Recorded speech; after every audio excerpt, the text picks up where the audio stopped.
Ladies and gentlemen, good evening, good afternoon, good morning. My name is Grandmaster Goj, and I am a professional Warzone commentator. And in this video, I break down all of the teams competing in World Series of Warzone underneath their team captain, TimTheTatman. And all these teams are amazing. Let me know down below in the comments who you think will win the entire series. I'm excited to break this down for you. And I've made a video on every single captain that is competing. And so go check out those videos as well. See the 5 different captain squads, who they've picked, and let me know what you think. I'll see you in the next one.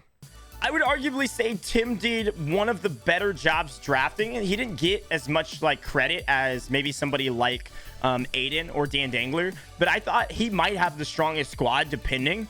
He ended up playing with Frozone and Circus, which is awesome to see. He didn't say his name right, but that's okay. Frozone and Tim have played quite a bit together in tournaments. Tim doesn't play a lot of tournaments, but when he does, he plays with Frozone because every time he's played with Frozone, they've done fairly well, and Froze performs at a high level. So Tim and Frozone are playing together, and then he basically told Frozone, hey Fro, go pick up a third, like go find some demon for me. I would really love for you to get somebody. So Fro went to his reaches and said, okay, I could go for a track, but he's playing with Dez and Colors for they've made their way into the tournament. I'll talk about them in a second. Who's somebody else that's kind of in the scene that's a very cracked player that could certainly compete? And he said Circus. So Circus, if you guys didn't know, used to play on console. I think he's now on PC, plays the controller. He was in the top 6 or so for kills as well, right, with Frozone. They were kind of competing back and forth for that. So that's part of the reason he knows him. They've played together before a couple times, played against each other a lot more.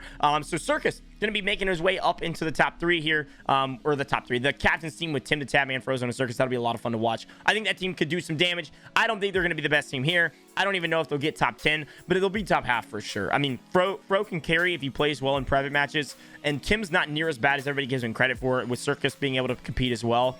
They have a decent team. I don't think they're going to do crazy damage, but they have a decent team. The team that made their way, they actually got a decent bit of, kind of things talked about them in the draft. The team that made their way into the tournament by qualifying. The team that won the qualifiers was Colors, Desmond, and Attract. If you know me, then you know this team. I've casted over Colors and Attract and Desmond multiple times. I've casted over Attract a lot of times, actually. He's played in most of my tournaments. I talked to him quite a bit. He's actually duos with Frozone a lot in 2v2s. But he also plays with Colors and Desmond quite a bit. Colors more specifically. Colors has been grinding a lot of tournaments. Dez had some really early success in Warzone through the Infan Gauntlet. And all 3 of these guys can compete. Obviously, they won the qualifiers, and they're going to be here trying to grind out this next private match, World Series of Warzone. They could do some serious damage. Serious damage. Next team on this list, Karma, Formal, and Scump. I mean, 3 of the best players of all time in CDL. There's no question about it. All 3 of these names are super known. I mean, I even knew them back in the day when I wasn't even plugged into Call of Duty as CDL players. Like, I knew who these guys were. Scump, Formal, and Karma. Everybody knows who they are, right? I think they could seriously do some damage. They've all played Warzone some. They've all played Warzone a decent bit. They're all CDL players. But there's a chance they could just show up and be like, hey, it's time to fry. And they just sweat. I mean, possibly. And I'm not saying this is going to be the case. There is a chance that they decide, okay, this is what I would decide if I were them, to be honest with you. If I was them, I would say, okay, mechanically, we can compete with anybody. We might be better than anybody. We know we're insane players and we can fry. What if we just full send every fight? What if? See what happens. You know what I mean? Like, I don't think if they play a Warzone Battle Royale type game where they sit in buildings and wait on people and go slow, I don't know if they're going to be able to be top 10. But if they full send, sweat mode, demon mode, and just push everything in an organized trio manner where they all 3 stay together, they have amazing chemistry and like work together in the way they push buildings, I think they could easily be top 5, top 10 in this tournament points wise because of the multiplier, as long as they can stay alive long enough. It's a high risk way to play this tournament, but why not? You know what I mean? Why not full send? Like, just go for it. And I think they can do some damage with that because they're going to be coming in with a force that is not only going to be moving fast, but also insanely high skilled. So I think that's how they're going to keep their competitive advantage rather than lose it by playing Warzone, if that makes sense. Yeah, poor Kaylee and Nico. Underrated team, got picked way later than we thought they would. Everybody knows Kaylee, one of the best female players out there. She got picked up by FaZe recently. Pork is a recent Twitch partner, great player. And Nico, Infam guy, a lot of us people know him in the chat quite a bit. Over a 5 KD, is an absolute demon on the sticks. Hopefully he's going to be able to be given a fair shake here and can make a name for himself in this tournament. Nico's twisted. I mean, he's really, really good. He's played in a lot of our tournaments and has performed pretty well. Most of the time, he hasn't had an amazing team supporting him. And with this type of a quality of team, I think they could actually do some serious damage. Royalize and Sage and MVS. So MVS is a NFL player, right? I'm pretty sure on that.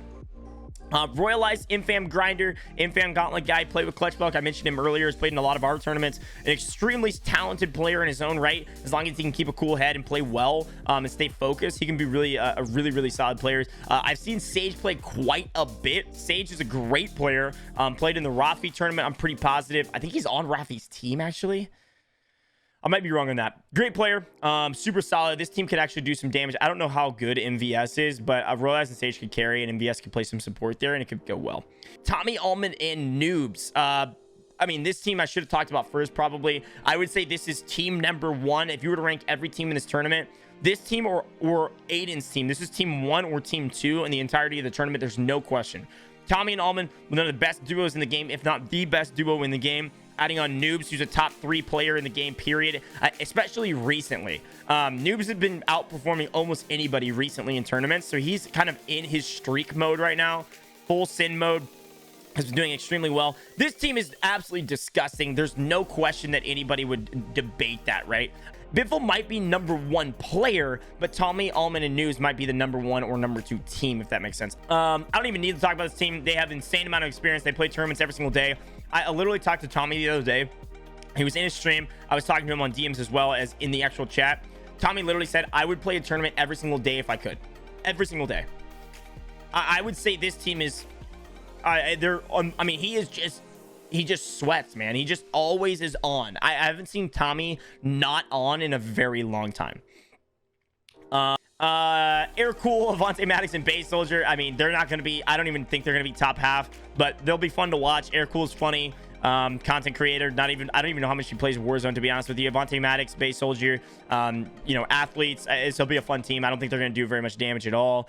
Bartologist, Yada, and Sensei. This could be an interesting one to watch. I think Bart and Yada, first and foremost, you got to mention them when you talk about private matches. Bart is literally the creator of Warzone scrims. I've been working with him a ton. I talk to him every single day. I've got a tournament in Kansas City this weekend. That's his tournament. All he does is grind private matches. He's the sniping king. There was an interview, or somebody asked the question to Rated, who's the best sniper in the game, and his original answer was Bartologist, no question about it, because of his consistency sniping. There's people that hit crazy shots. There's people that hit, you know, ridiculous snipes all the time. But in terms of consistency as a sniper and a sniper primary, Bartologist is the name that always gets thrown about. He and Yada are teammates together on Xset. They play together all the time, literally every single day, and they are Xset private match grinders, right? They literally, I was in a Discord call with them while they were talking through strats on private matches. They have a call out for every single building in downtown. Like, I don't even remember what they are. It's like red 1, red 2, red 3, whatever. They literally have a call out for every building in downtown. They know all the drops. They know the rotations. They know the teams in this tournament. I mean, they are true private match sweats. So with that being the case, and with Swish being their third, who's pretty talented, this could be a team that does more damage than most would give them credit for, or most would think. Jordy, Zeusy, and Spidey. So I need to say, Jordy and Spidey play together all the time. Spidey, Zeusy, and even Jordy are not bad players. Like, they really aren't. Like, people give Jordy like all this crap about, hey, I'm a content creator, or hey, you're a content creator, hey, all you do is throw people into buildings and like laugh at them and wear a Sonic costume. And that's true. They're not bad at the game. Like, they know how to play. So like, they could be okay, but if you compare them to the rest of the lobby, like, let's be real, they're definitely not going to like perform at an insanely high level in like really strong lobbies. But they could troll some crazy strats. It'd be hilarious to watch them triple Bertha run, you know, helicopters with somebody riding it with a riot. I mean, who knows what they do? Riot shields on Berthas, RPGs only. I mean, they could do some crazy stuff that would ruin other people's game. And I think that's something that you need to remember. Like, they could not be necessarily the best you know, pick for total points to add to the squad, but they could be really good opportunities for them to do some damage to other teams. The problem is you don't know if you're blowing up Aircool or Pork or Nico. Like, you might be blowing up somebody on your overall team, if that makes sense. So they're gonna ruin somebody else's game. There's no question about it.